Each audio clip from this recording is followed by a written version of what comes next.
Once puberty hit for me, and I realized that my package, this was my pretty happy man who loved me opportunity, I became promiscuous. I was using my body and, ultimately my desire for relationship, romance, obsession. It was all enveloped together, but sexual addiction primarily. You know, it was breast augmentation, Botox, all of the things that culture says that you need more. Do more, try harder, that type of message. And I was doing more and trying harder. I mean, physically fit, working out 3 to 5 times a week, doing everything I could to make the body look good. And there's aspects of that there's nothing wrong with being all that you can be. My motivations were askew. I was looking for my needs to be met through others, that validation through others, and would use every tool to do so. To me, seduction is intently using somebody else's lust. Because I am counting on their appetite, and I am using bait to lure them. I had 6, 7, 8 partners before I got married at 17. I had an abortion at 16. I was very promiscuous, looking for that man who had loved me. And the first one who said, "I love you, marry me," I did. My spirituality as a child growing up was very laden with judgment, legalism. It was a Christian home, alcoholic Christian home, so we went to church on Sunday, vacation Bible school, all that good stuff. Life was one way during that hour, during the week, and another, typically totally different during the other part of the week. When I started taking matters into my own hand, my own life, I walked away from the Lord after marriage.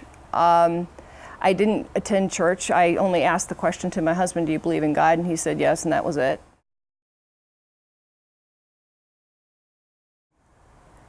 I remember my first awareness that my husband, or about to be husband, had that he viewed pornography.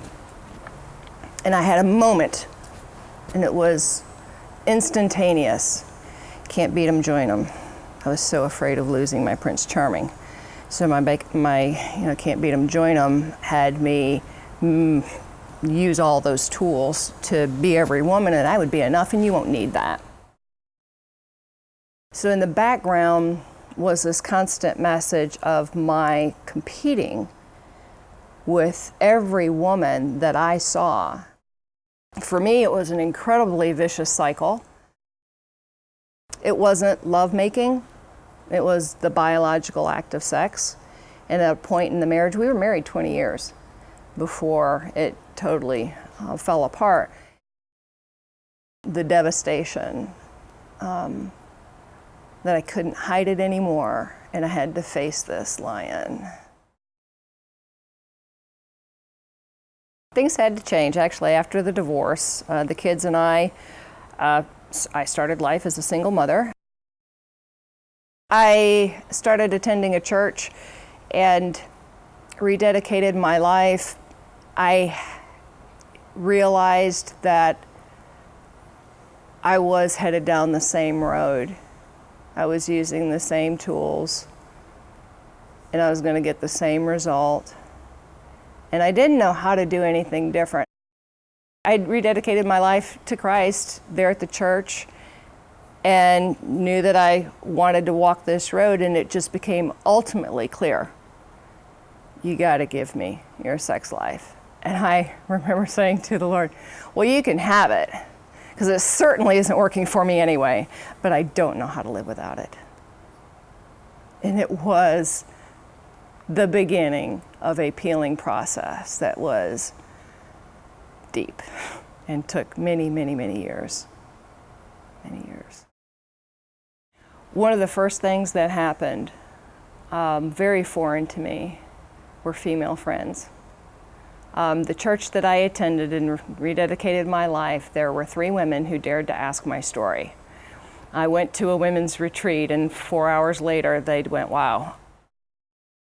And they were the first that I trusted. Up until that point, remember, because of the pornography, I saw every woman as competition. There were no women friends in my life, no female friends.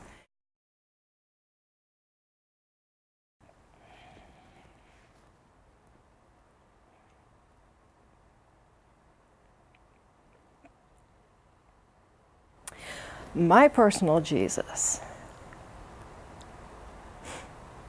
rescues me and vindicates me from the messages that constantly try to beat me back down and to make me measure up to this world standard. My Jesus tells me that I don't have to do any of that, that I am perfectly blameless in His sight, as messed up as I think that I am. My personal Jesus, seriously, on a daily basis, vindicates me from that 24/7 accusation to do more and try harder. And He goes, no, just abide with me, I got this. And I have to believe Him for that. Every day, moment by moment. Sometimes I have to slow down to remember that, but He's gentle and kind.